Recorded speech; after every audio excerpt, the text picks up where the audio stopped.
of life. You can have more than you've got because you can become more than you are. That's the challenge. And of course the other side of the coin reads, unless you change how you are, you'll always have what you got.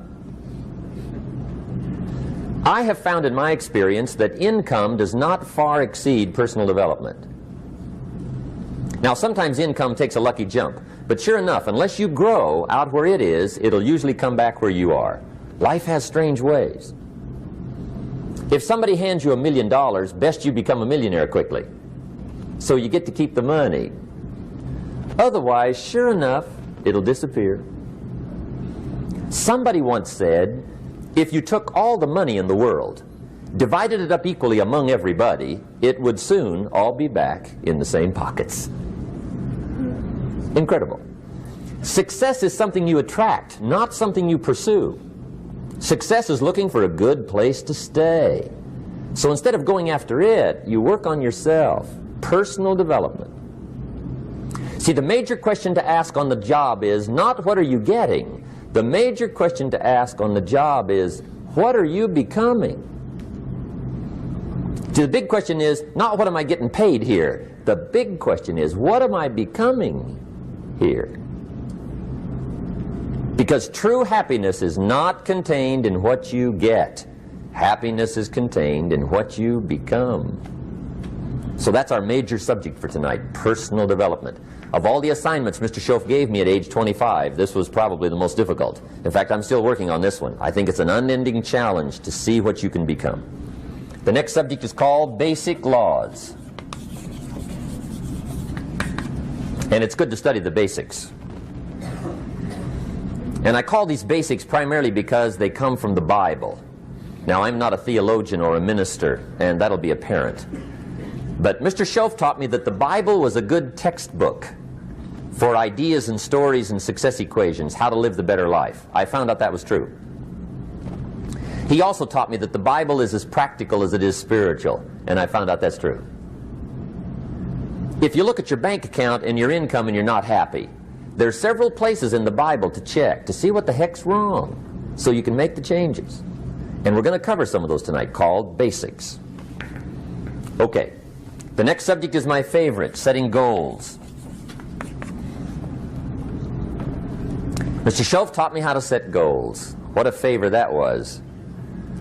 One morning at breakfast, shortly after I met him, he said, Jim, let me see your current list of goals and let's go over them and talk about them. He said, maybe that's the best way I can help you get a better direction started. And I said, I don't have a list. He said, well, is it out in the car or home somewhere? I said, no, sir. I don't have a list anywhere. He said, well, young man, that's where we got to start. He said, I can tell you right now, if you don't have a list of your goals with you, he said, I can guess your bank balance within a few $100s.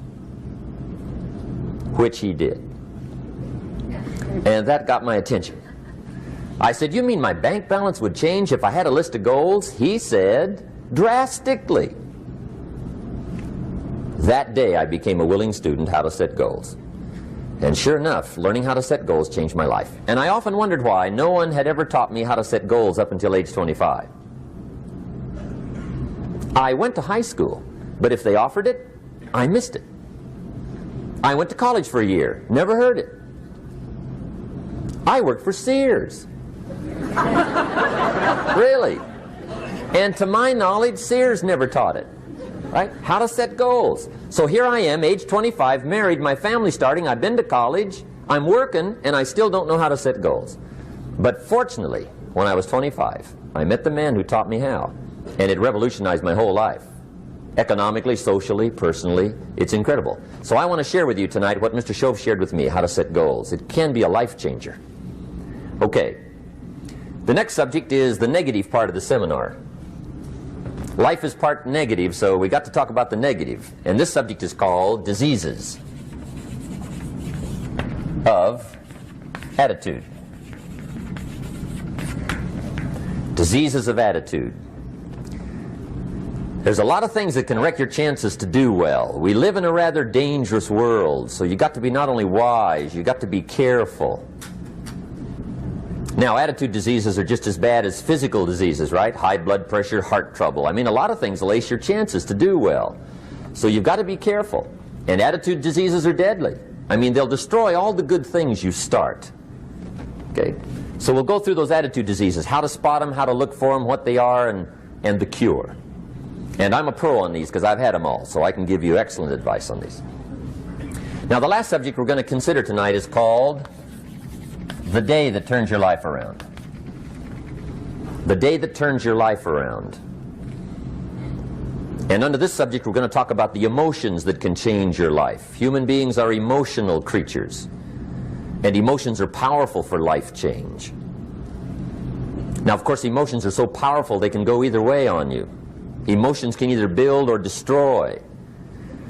So you really have to employ emotions properly. We call civilization the intelligent management of those. Okay. Now, that's a lot to cover in one evening, but we'll keep at it here and see if we can't get it all done. I'd like to have you now jot down the theme of the seminar. Every seminar should have a theme, I guess. We've got one. It's on some of our literature if you happen to notice it, but if you didn't, for your notes, here it is. The theme of the seminar goes like this: the major key to your better future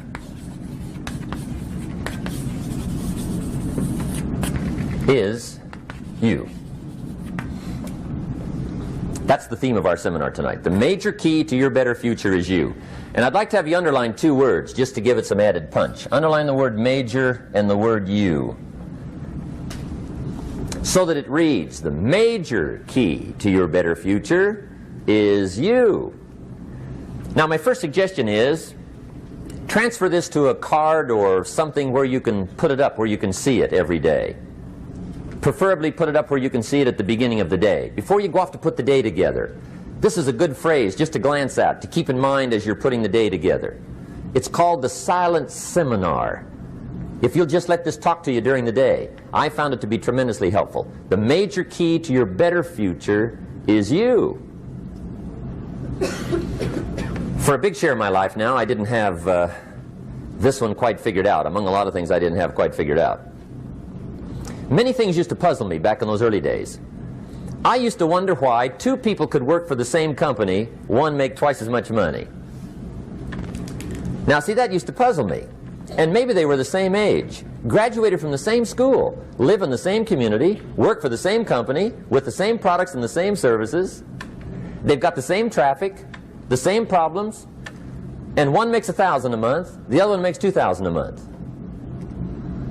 Now, that was my puzzling question. Why would this long list be the same and the money twice as much? I asked, what's the difference between $1,000 a month and $2,000 a month? And I don't mean $1,000 a month, right? I could figure that out. But what makes the difference? Why would one person do twice as well, 3 times as well? Speaking economically. Now, I know there's more than one way to do well. I understand that.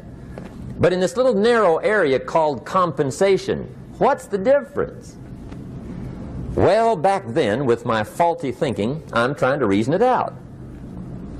I thought, well, maybe time makes some of the difference, right? Some people do better because they have more time. I used to say, Harold ought to be able to do well. He's got a lot of time. If I had all of Harold's time, I could do well. Now, that's got to be dumb, right? Number one, you can't get somebody else's time. A guy says to me one time, he says, you know, if I had some extra time, I could make some extra money. I said, then forget it. There isn't any extra time.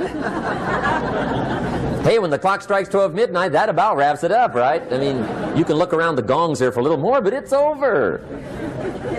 You say to the guy, what are you doing? He says, I'm looking for extra time. See, they'll come and take you away, right? There isn't any more time. Now, if you can't get more time, which you can't, what could you get more of that would make a difference in economic results? And here's the key word. Make it a part of your notes. We're going to consider it tonight. The word is value. And I have a little phrase for your notes. Value makes the difference in results. Value makes the difference. You can't get more time, but you can create more value. Now here's the first lesson of economics. Everybody should learn it from the time they're old enough to understand what a dollar means, how to earn one, how to get one, how to keep one, what to do with it. First lesson of economics. We primarily get paid for value. That's lesson one. Bringing value to the marketplace, that's how you get paid. You don't get paid for the time. I know it takes time to bring value to the marketplace, but you get paid for the value, not the time. Now, since that's true, here's one of the key questions of the evening. Is it possible to become twice as valuable at the marketplace and make twice as much money in the same time? Could you become 3 times as valuable? Make 3 times as much money in the same time? Is that possible? The answer is yes, if. And it's always if, right? Life is known as the big if. Harry Truman once said, life is iffy. How true. And here's the big if we're going to consider it tonight. It's possible to do much better at the marketplace if you go to work primarily on yourself. And that's the theme of our seminar tonight. Learning to work primarily on yourself. People have asked me for the last 24 years, how do you develop an above average income? And the answer is, become an above average person. Develop an above average handshake. Some people want to be successful, they don't even work on their handshake. As easy as that would be to start on. They let it slide, they don't understand. Develop an above average smile. Develop an above average excitement. Develop an above average interest in other people. Develop an above average intensity to win. See, that'll change everything. Probably one of the most frustrating experiences in life is looking for an above average job with above average pay without becoming an above average person. It's called frustration.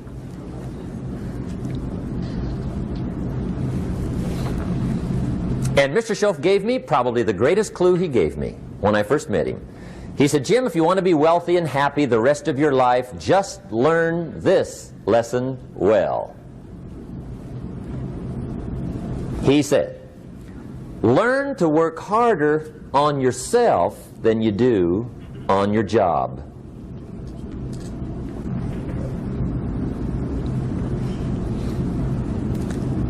Then Mr. Schoaf gave me probably one of the most important clues among so many things he taught me, but this was in those early days. Mr. Schoaf is very kind, but he was also very abrupt. And he had these interesting questions to ask. I'm giving him a little rundown one day on how things hadn't worked out for me. He said, Mr. Rohn, I've got the answer for you if you will listen carefully. And listen carefully I did that day and for the next 5 years. If somebody's wealthy and happy, you gotta listen. He said, Jim, I've only known you a short time. But he said, it's already my honest opinion that for things to change for you, you've got to change. That wasn't quite the answer I was looking for. But that's the answer he gave me, and I pass it along to you on this warm summer evening in Anaheim, California, 1981. For things to change for you, you've got to change. Otherwise, it isn't going to change. Before I met Mr. Schoaf, I used to say, I sure hope things will change. Right? That seemed to be my only hope. If it isn't going to change, I'm in serious trouble. And then I discovered it isn't going to change, so I'm in serious trouble.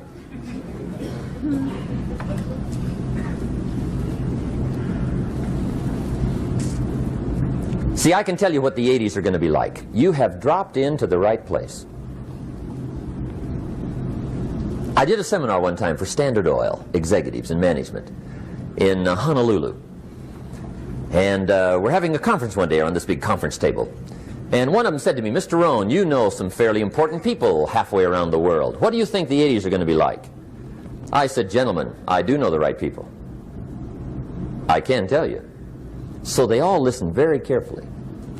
And I said, gentlemen, based on my wide experience, I can really honestly say to you, in my opinion, in the 80s, it's going to be about like it's always been. Aren't you glad you came? That's inside. I don't pass that around just everywhere. Now, of course, I said that to make a point, but I also said it because it's accurate. It's going to be about like it's always been. It isn't going to change. The tide comes in, and then what? It goes out. For 6,500 years that we know of, recorded history, and probably long before that. So it is not going to change. It gets light, and then what? It turns dark. 6,500 years. See, it's not likely to change. And we're not to be startled by that. And if the sun goes down, the guy says, what's happened, what's happened? It means he hasn't been here long, I guess, right? It always goes down about this time. The guy says, well, I don't like that arrangement. Well, you got to talk to somebody besides me, right? It gets light, then it turns dark. In rotation, the next season after fall is what? Winter. Pray tell, how often does winter follow fall? Every year regularly for the last 6,500 that we know of. See, it is not going to change. Now, some winters are long, and some are short, and some are hard, and some are easy, but they always come right after falls. It isn't going to change. Sometimes you can figure it out, sometimes there's no way to figure it out. Sometimes it goes well, sometimes it gets in a knot. Sometimes it sails along, sometimes it gets in reverse. See, that's not going to change. The last 6,000 years reads like this: opportunity mixed with difficulty. That's how it reads. It isn't going to change. The man says, well, if it isn't going to change, how will my life ever change? Answer, when you change. And whether I'm talking to high school kids or business executives, my message is always the same. And it goes like this: the only way it gets better for you is when you get better.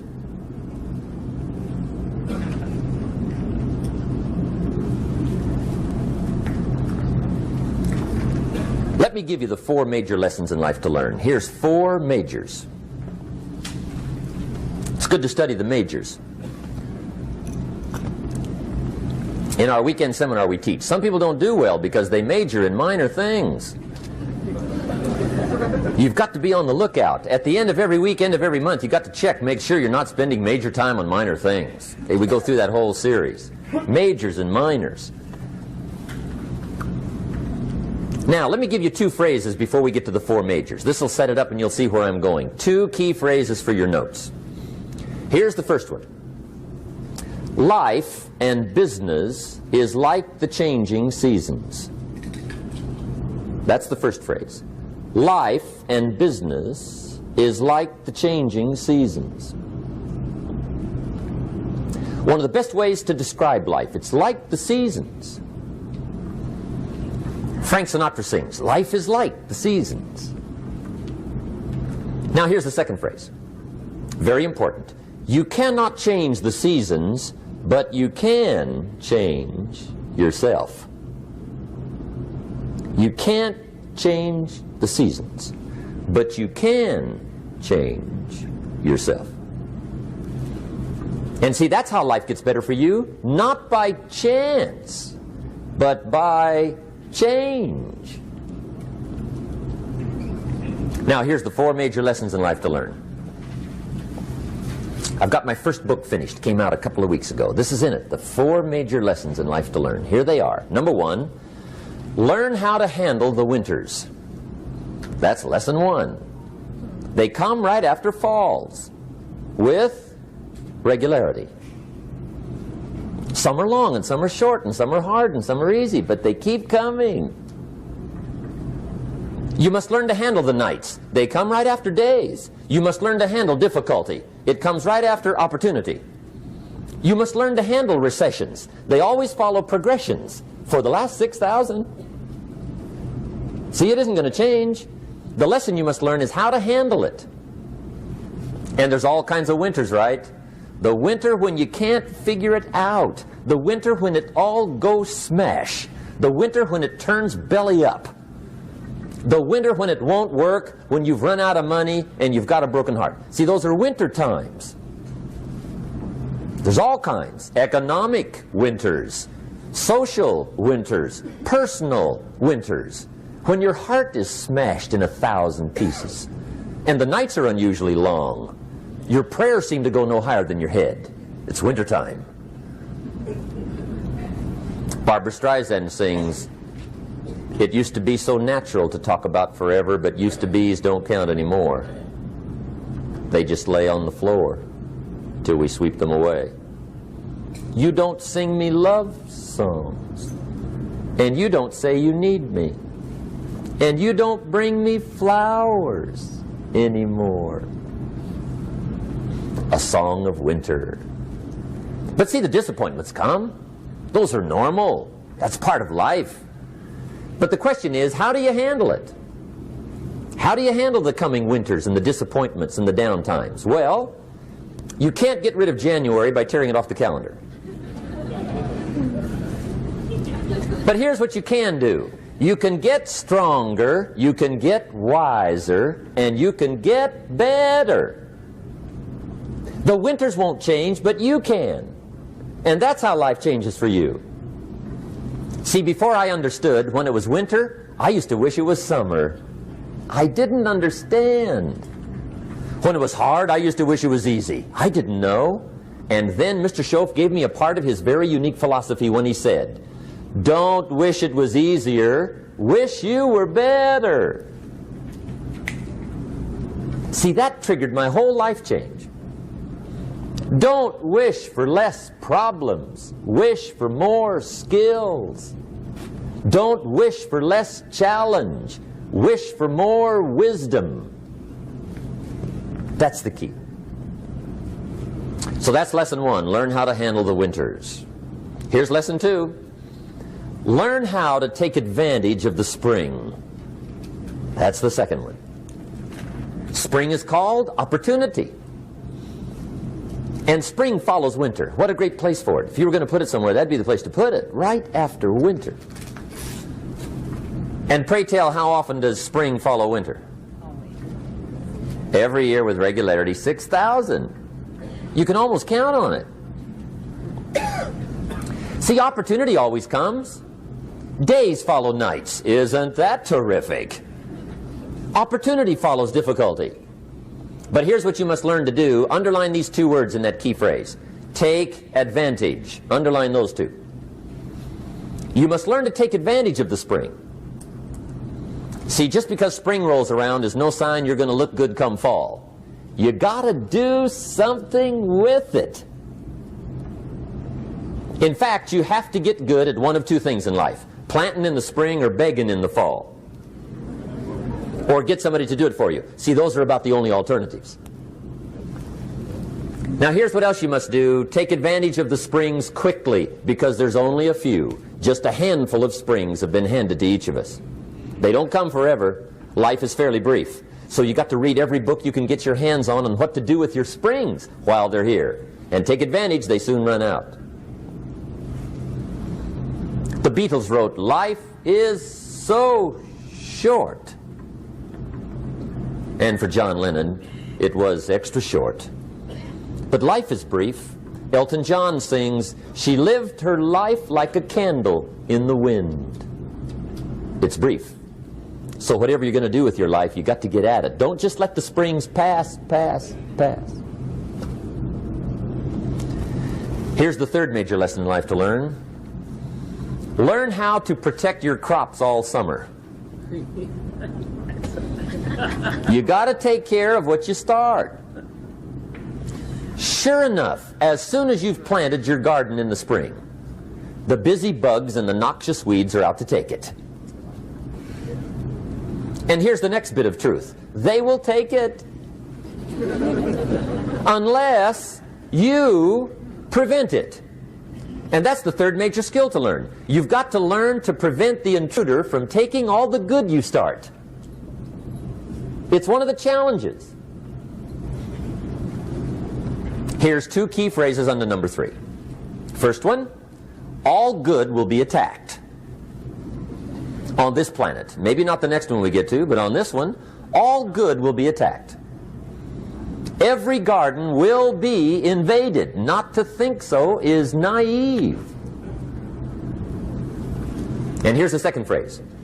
All values must be defended. Political values, social values, community values, family values, marriage values, friendship values, business values. Every garden must be tended all summer. Third major lesson. Now here's number 4. Fourth major lesson in life to learn. Learn how to reap in the fall without complaint. Learn to reap come harvest time without complaint. Take full responsibility for what happens to you. It's one of the highest forms of human maturity, accepting full responsibility. It's the day you know you've passed from childhood to adulthood, the day you accept full responsibility. And another note, learn to reap in the fall without apology. Without apology if you do well, and without complaint if you don't. That's maturity. I used to have that long list of reasons why I wasn't doing well. To explain. You got to explain, right? Otherwise you're going to look bad. I used to have this funny list called Reasons for Not Looking Good.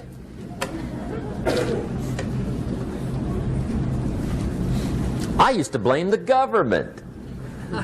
I mean, you can believe that or not. It was at the top of my list. I had a lecture second to none. The government. That was on my list.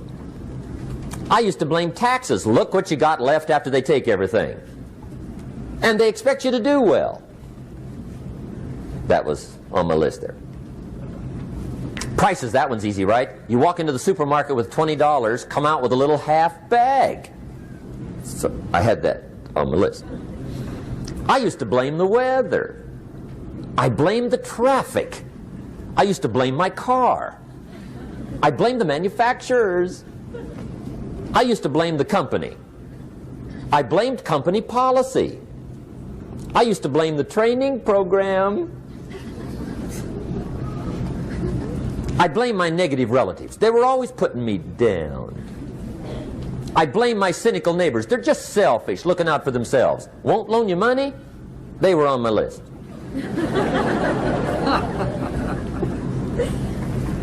I used to blame the economy. I blamed the community. That's a pretty good list for not doing well, isn't it? I thought it was good. I'll never forget one day, Mr. Schoaf was very kind, but he was also very blunt. And this was no exception. And I'm glad he was blunt. There's a lot of things I'd have missed if he hadn't have been blunt. One day, with sort of a curious look on his face, he said, "Jim, just out of curiosity, tell me, how come you haven't done well up until now?" Excellent question. I thought, well, so I won't look too bad, I'll go through my list. And this list I just gave you, I put that on him. And he was very patient. He let me go through the whole thing, the government, the weather. I went through this whole thing. When I finished, he looked my list over very carefully. He said, "Mr. Rohn, big problem with your list. You ain't on it." How brilliant.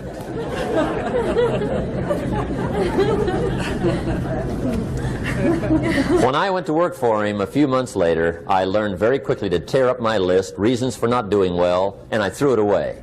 And I got me a fresh piece of paper. And I put one word on it. Me. There's a Black Heritage spiritual that says, "It's not my mother nor my father, nor my brother nor my sister, but it's me, O Lord, standing in the need of prayer." See, I used to blame everything outside.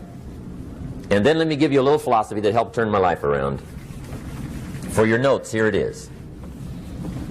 It's not what happens that determines the quality or the quantity of your life. It's not what happens. And the reason is because what happens happens to about everybody. No different. The sun went down on all of us last night. A common event, a happening. And I found out that the same things can happen to two different people. One gets rich and one stays poor. Why is that? It's because it's not what happens, but rather it's what you do that changes everything. So that's a key phrase. It's not what happens, it's what you do. What happens is about the same. You might put that in parentheses here. Same. What people do, that's what's different. Anything can happen, right? Everything can happen. I've heard all the stories. I've been one of the stories. Hey, we could all tell stories all night long, right? Happenings. Anything can happen. Have you heard of Murphy's Laws? Anybody here heard of Murphy's Laws? Okay, most of you have. Murph had these laws. One of them was, if anything can go wrong, it will. That's one of Murphy's Laws. He was not one of the great positive speakers of the day. But anyway, it's still true though, right? Anything can go wrong, everything can go wrong. For sure. I've fallen out of the sky so many times. Once to the tune of a couple of million. Devastating. Took me a while to survive that one. Now, it wasn't all that much, but it was all I had. Right? I mean, that's when it's much, right? When it's all you got. If you got 3, 2 go, you got 1 left, you ain't looking that bad. But when it all goes. Has anybody been there when it all went? Anybody? Come on, the rest of you liars. Go ahead. Hey, we've all been there, right? When it all went. Of course, it used to be a long time ago, right? When you ran out of money, got to 0, you were all through. Heck, now you can whistle right on by 0, right? I mean, they will bury you. That's what they will do.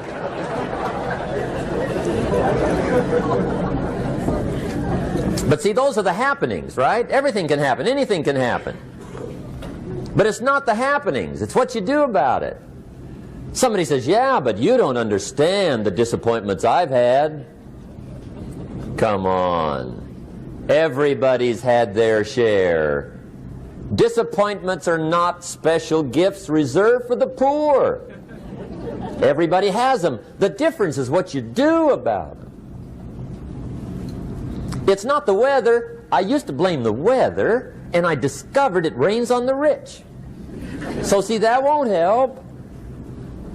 2 men wake up one morning, there's a rainstorm on. One of them looks out his window, sees the rainstorm, and he says, wow, what a storm. With weather like this, they can't expect you to go out and make sales. He stays home. Same morning, the other guy looks out his window, sees the same storm, says, wow, what a storm. But he says, you know what, with weather like this, what a great day to go out and make sales. Most everybody will probably be home. Especially the salesman.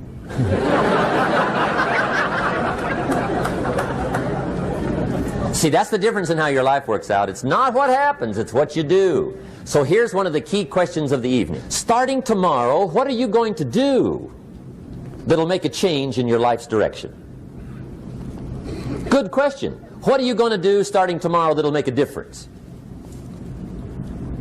Now see, if you don't do something starting tomorrow that'll make a difference, guess what? It's gonna be the same. And see, that way you can guess what the next 5 years are going to be like. Look at the last 5. Because the next 5 are going to be like the last 5 unless you, major key, tomorrow, change it all. Or change a little, or change something, or don't change. It's choice time. You can do whatever you want. But it's nice to know any day you wish you can change your whole life. What can you do starting tomorrow that'll make a difference? Good question. What can you do with economic chaos, massive disappointment? What can you do with a broken heart? What can you do when it won't work? Good question. So if I had a word